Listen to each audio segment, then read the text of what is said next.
all the words, spiritual words like self-realization or awakening, enlightenment,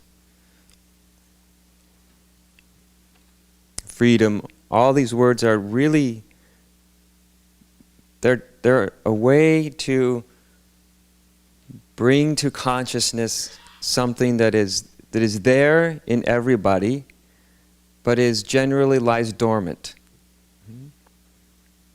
There is that which all the spirituality really talks about, which it's pointing to. It's pointing to something in us all that's there. It's already there. One doesn't bring it here. It's there. But in most human beings, it's dormant. So dormant simply means it's not, one isn't conscious of it. That's all. It's there, but you're not conscious of it. Right? And so that which these words, spirit, awakening, enlightenment, these words simply refer to that which is dormant, becoming conscious. That's what the word awakening means. When that which is dormant in you, when that spirit, that conscious freedom that lies dormant in you, wakes up, which means it becomes conscious. That's what awakening is. So when that which is dormant in you. So within everybody, there lies dormant spirit. The Buddhists would call it Buddha nature. The Advaitists would call it consciousness. But there lies within everybody that. And spirituality is about bringing it from a state of dormancy, asleepness, non-awareness of it, to wake it up. Because this is the odd thing about spiritual awakening, is it's not your idea of yourself that wakes up. It's the odd thing about it. You know, there you are, going around trying to make something happen, you know, whatever it is, or trying to find God, or you're trying to be enlightened, or you're trying to wake up, and your idea of you is struggling,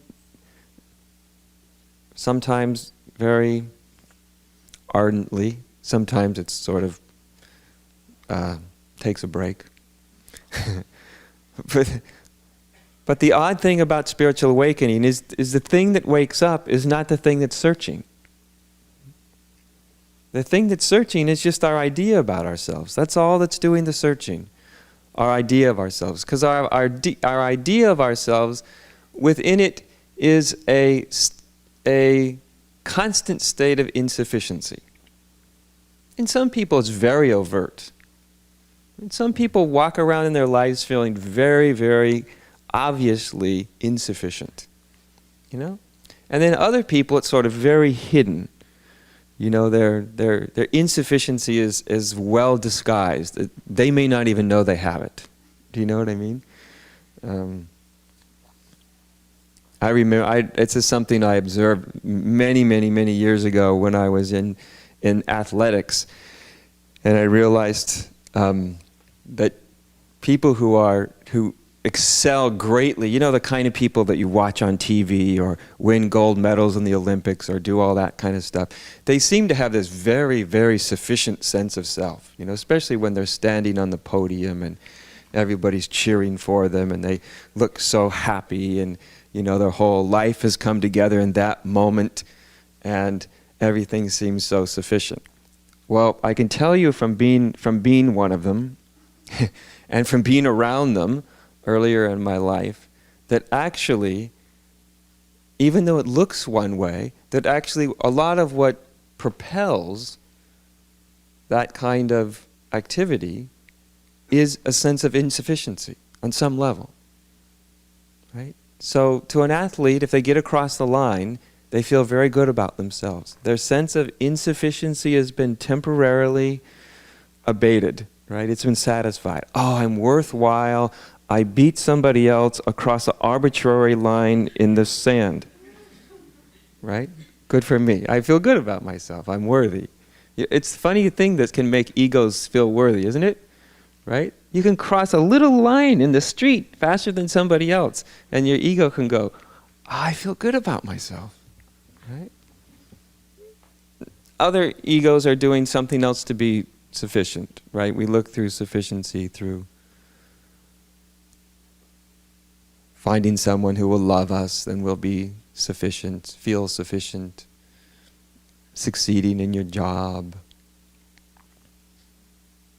Maybe the desire that having a family will make you feel sufficient.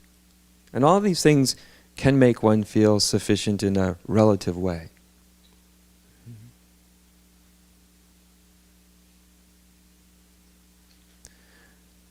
But it's really this, it's insufficiency that's on a spiritual search, right? That's what's on the spiritual search. That's what's doing the seeking. That's what's trying to go from here to there. Right? And if I get there, then I will be totally sufficient. Mm-hmm.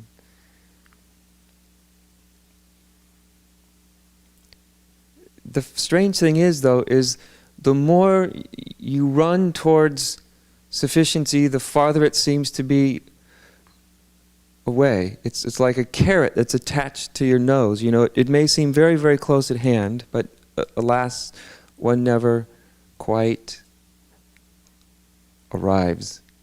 Mm-hmm.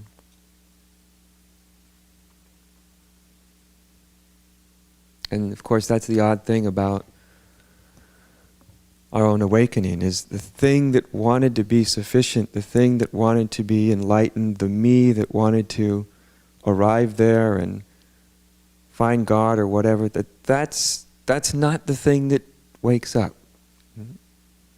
It's that thing within you that's dormant that wakes up. Whatever you want to call that, because it's difficult to call it something. That's why we come up with strange words like spirit and consciousness and Buddha nature, and it's all words for something within you that in most human beings lies dormant.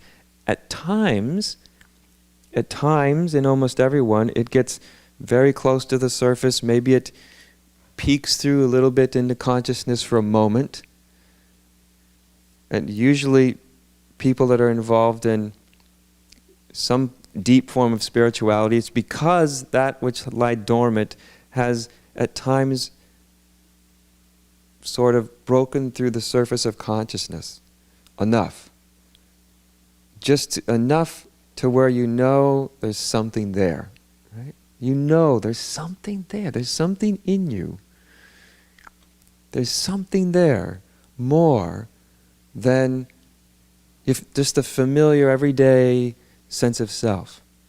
I would imagine almost everybody in this room, in their own way, some in very powerful ways and some in very, very small ways, has had this thing, this spirit that generally lies dormant, at times just rise above the surface a bit and make itself known in some way.